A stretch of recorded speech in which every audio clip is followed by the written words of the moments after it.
उत्तर प्रदेश के किसानों का कर्जा माफ किया जा सकता था। जो गरीबी रेखा से नीचे लोग हैं, दलित से लेकर के उनके कर्जे माफ किए जा सकते थे, लेकिन उन्होंने पूंजीपतियों के कर्जे माफ किए।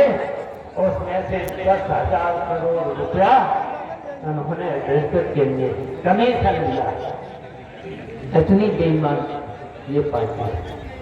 तो इसलिए हम कहना चाहते हैं, इन्होंने जो वादे किए थे, 10 साल पहले जो वादे किए थे, 7 साल पहले वादे किए थे, बताओ कितने वादे किए थे। इन्होंने कहा था किसानों की आय हम दोगुनी कर देंगे। बताओ दोगुनी हुई? कितनी महंगाई, बताओ कितनी महंगाई। और महंगाई के साथ साथ जब दिल्ली के दरवाजे पर किसानों ने जब धरना दिया, तब वो 3 काले कानून चुनाव था, विधायकों का चुनाव था 22 में, तो इतना झूठ बोले वो कानून बच गए। हम किसानों को धन्यवाद देते हैं, बधाई देते हैं। उन्होंने लगातार दिल्ली में 2 साल धरना दिया और उसमें 600 किसान मारे के भी गए। इस बेईमान सरकार ने, बताइए, 700 किसान जब आंदोलन कर रहे थे, बताओ किसी को भी आज किसी के परिवार को आर्थिक मदद नहीं करी। और एमएसपी का वादा किया था, अभी तक एमएसपी नहीं दी। बताओ किसानों की आय कैसे कम हो गई। और यहीं तक नहीं, आपको क्या याद ही है, यूरिया की बोरी जो 50 किलो की आती थी, पहले 43 की करी, 43 के बाद अब 40 किलो की करी, और उसके रेट और बढ़ा 40 किलो पर भी रेट बढ़े। तो बताओ किसानों की आय बढ़ी, किसानों की आय। और आज भी जिस सब्सिडी के नाम पर किसानों को जो अभी कहते हैं कि मैं सब्सिडी दे रहे हैं, और सब्सिडी के नाम पर कई ऐसे किसानों के लिए हैं। आप पता लगा लेना, आज एक समय ढैंचा सुना होगा, ढैंचा की कीमत है अभी ये सब्सिडी कहते हैं कि हम आधे दाम पर देंगे, 50 रुपए उसमें कमीशन देंगे। अगर मार्केट में ढैंचा खरीदो तो वो 45 रुपए का, और इनके यहाँ मिलेगा 90। तो बताओ जी सब्सिडी का क्या मतलब? फिर तो किसान बताओ 90 रुपए का खरीदने जाएगा जो 45 रुपए का खरीदने जाएगा, जो मार्केट में बिक रहा है। ये इतने झूठे हैं। इसी तरीके से इन्होंने पूरे देश में किसानों को भी बर्बाद किया। किसानों की वो इसी तरीके से छात्रों को, नौजवानों को उत्तर प्रदेश के मुख्यमंत्री जी ने कहा था कि हम हर वर्ष भर्ती करेंगे, हर विभाग में नौकरी निकालेंगे। हम छात्रों को पूछना चाहते हैं, बताओ परीक्षाएं तो हुई, 2-2 हजार रुपए तो लड़कों से जमा कराए, 2-2 हजार और परीक्षा देने गए, और कितने बार 11-12 बार परीक्षाएं हुई, और 11-12 बार लड़के घर पर नहीं लौट पाए परीक्षा दे करके, और पर्चा लीक हो गया। और अभी तक जो पर्चा लीक कराने वाले, बताओ परीक्षा लीक कराने वाले कौन? सरकार तो जानती है, सरकार के इशारे पर हो है। अभी तक पकड़े नहीं गए, कार्रवाई नहीं हुई है। तो बताओ उत्तर प्रदेश की सरकार, बताओ खेल है करें। और कोई कहीं पर भी है, लोगों ने कोई वादा पूरा नहीं। उन्होंने ये भी कहा था कि हम सस्ती बिजली 24 घंटे देंगे। चुनाव से पहले आपके गांव में कितनी बिजली आ रही? 6 घंटे, 8 घंटे। और मंत्री महोदय सीधे और छापे अलग। बताइए समाजवादी पार्टी की भी सरकार रही, नेताजी की सरकार रही, अखिलेश यादव की सरकार रही, बिजली विभाग मेरे पास भी 2004 से 7 तक। हम पूछना चाहते हैं, किसी भी गरीब पर, किसान पर, कहीं पर भी छापा पड़ा, बताओ, किसी भी व्यापारी पर कहीं पर भी छापा पड़ा हो, बताओ। और हम बुनकर भाइयों से कहना चाहते हैं, हम जानते हैं कि मऊ जनपद में बुनकर भाइयों की ये समस्या है। हम लोगों ने समाजवादी पार्टी के नाम पर और नेताजी की मांग करी थी, यहाँ के उत्तर प्रदेश के बुनकरों ने मांग करी थी कि बिजली सस्ती होना चाहिए।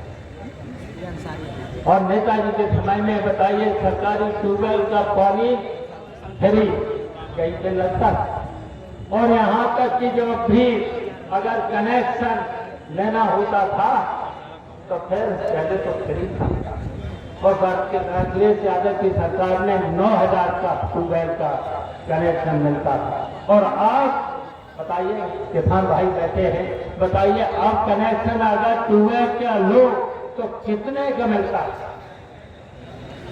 1.5 लाख से शुरू होता है, 2 लाख, 2.5 लाख, 3 लाख तक पहुंच जाता है ट्यूबवेल का कनेक्शन, तब 9,000 में। बताइए तो किसानों की आय बढ़ी घटी।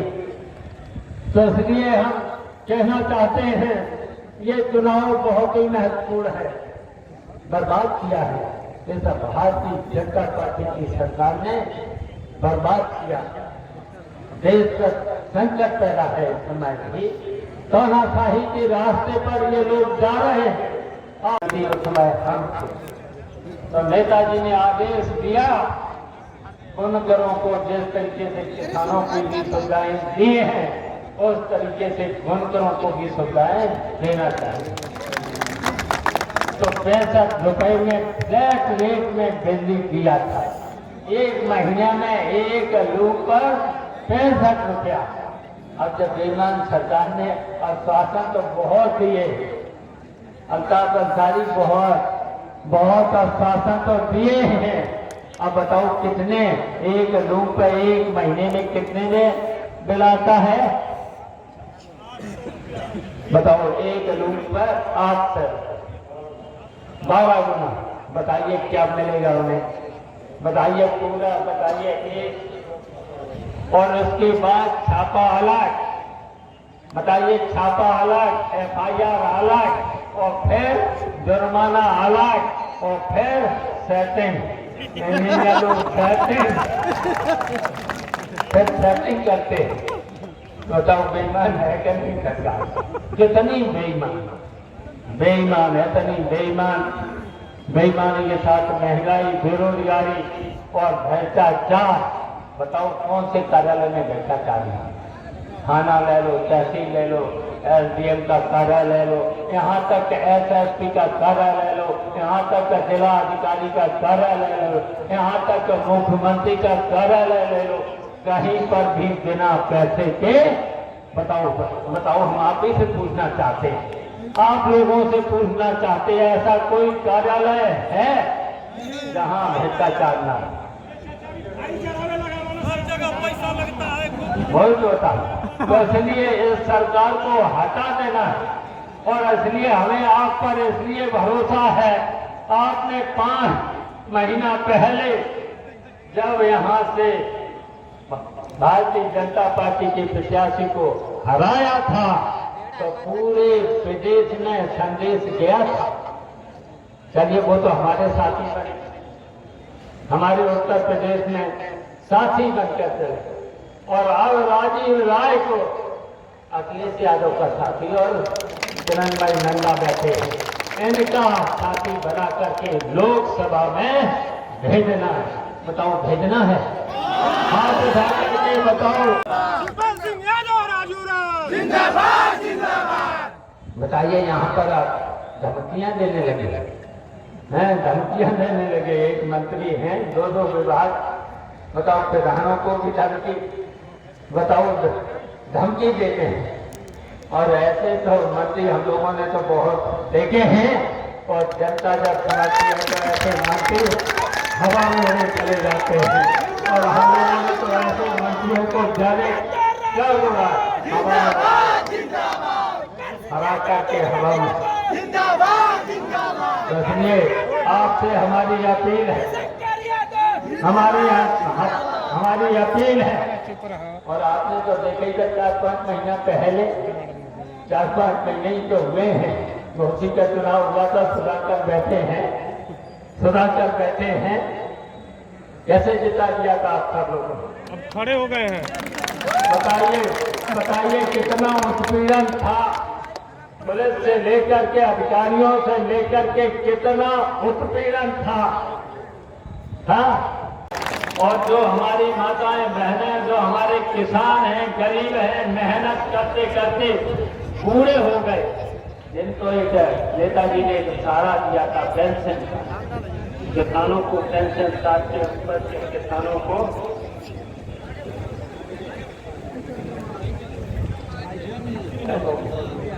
तय हो गया है, पढ़ने का न खेल के लिए नहीं देते।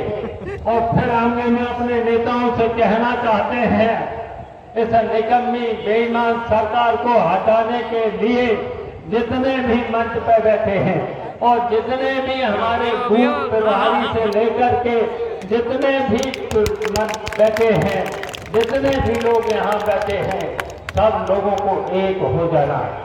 बताओ, हाथ उठा करके बताओ, मंच से लेकर के सामने से लेकर के एक हो जाना।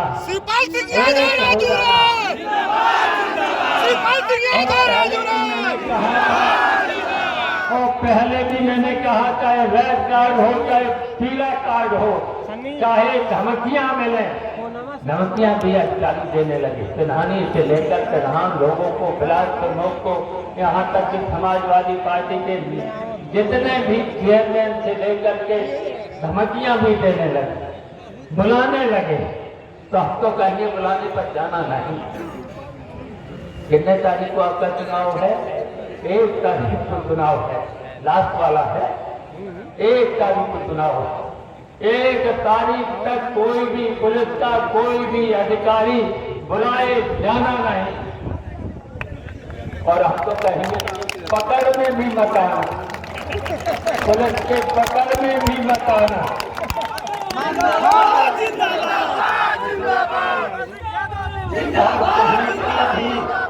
अगर कोई गाली भी दे तो सुन लेना, उसका जवाब मत देना। अगर कोई भी गाली भी दे, गाली को खुद देंगे, दिलवाएंगे, झगड़ा कराएंगे और बहुत धमकियां देंगे। कुछ मत कहना। 1 तारीख तक कुछ भी सुन लेना, सब सुन लेना। और कहीं अगर झगड़ा भी हो रहा होगा जो कराएंगे। भारतीय जनता पार्टी के लोग बहुत साजिशखोर भी हैं, षड्यंत्र भी करते हैं, बेईमानी के साथ साथ षड्यंत्र भी करते हैं। तो उनके किसी भी षड्यंत्र में भी नहीं आना, किसी षड्यंत्र में भी नहीं आना है। और हम तो आप सब लोगों से अपील करेंगे, आज के बाद मीटिंग तो होगी, हम भी आएंगे। आप तो ये है कि क्लियरेंस नहीं मिला, बताओ। हम बहुत पहले आ जाते और अभी 2 सभाएं और करनी हैं, अभी 2 सभाएं आजमगढ़ में और करनी है। अब हेलीकॉप्टर के चक्कर में नहीं रहेंगे, अब हेलीकॉप्टर के चक्कर में नहीं रहेंगे। पता पत्र क्लियरेंस ही नहीं दिया, उड़ ही नहीं पाए, तो लेट हो गए। तो इसलिए हमारे नेता भी बहुत लोगों को भाषण करना था, पहले वोट लेना चाहिए था। तो इसलिए मैंने कहा, देखिए बुनकरों की बहुत समस्या है। सभी विधायकगण हैं, विधायक भी बैठे हैं और सभी यहाँ जितने यहाँ जनता समाजवादी पार्टी के कार्यकर्ताओं से लेकर के सभी साथियों और दोस्तों, और यहाँ अभी प्रभारी बैठे हैं महबूब अली साहब, जिनको यहाँ लोकसभा घोसी का प्रभारी बनाया गया है।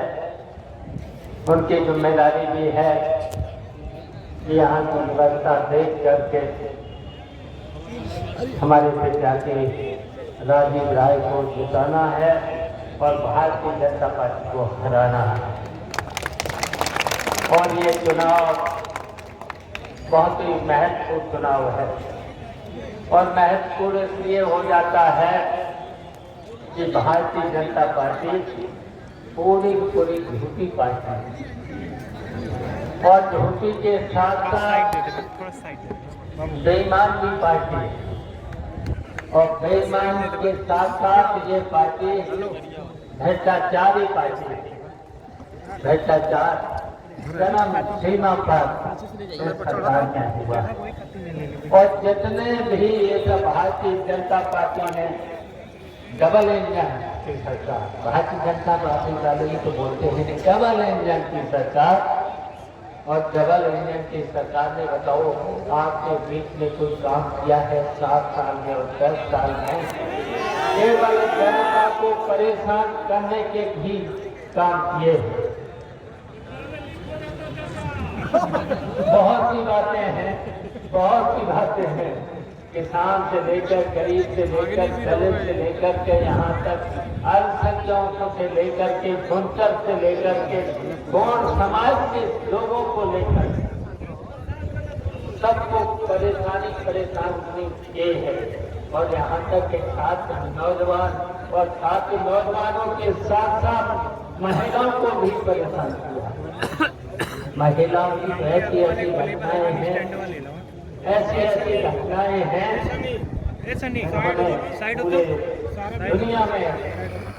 दुनिया में अपने देश का सर नीचे करने का काम किया है भारतीय जनता पार्टी। और ये भारतीय जनता पार्टी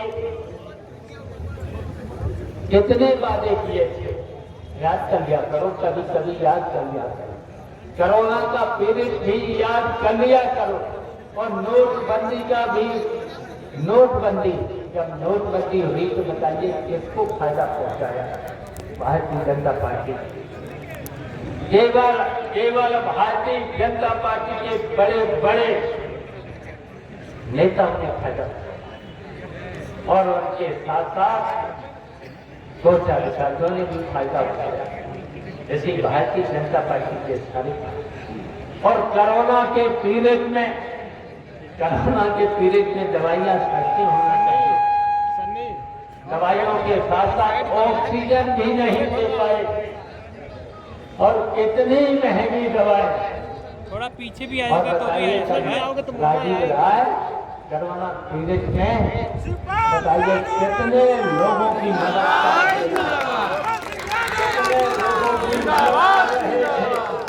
और उन्होंने तो मलेशिया से लेकर कोरोना काल में मेडिकल स्टोरों से लोगों को दवा खिलाकर मुफ्त इलाज कराने का काम किया।